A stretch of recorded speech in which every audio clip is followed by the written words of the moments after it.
The next step is from the top of the head to the golden globe. And this is referred to as the Buddha, or the liberated one, or the Christ, or the divine being who walks in purification. You're still conscious of the world. You still have a certain sense of personality. You still are in the movement of what we call the first substance of form. It is from this level down that we begin form. This is where you decide what type of body you're going to use, what type of body you need, what type of parents you want, and all this kind of business. And then from the golden globe, yes? And that, you mentioned all the things that take place before you come in to the physical body. Yes. To determine where you're going to be. Okay, how does that Buddha and down relate to me as I am now? Well, there's a lot more to answer that question than that. But I'm just hitting basics.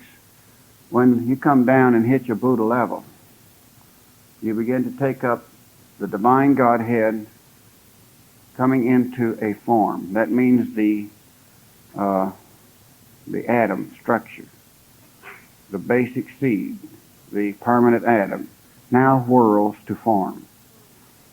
Having brought a part of the soul pattern down, which is formless, but yet in pattern in a latent image, drops down to this plane here and sees your record, looks at your record.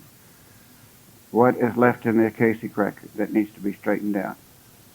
In harmony with what you pulled out of the soul pattern this time, it blends with that part of the record that this part decides it wants to work out.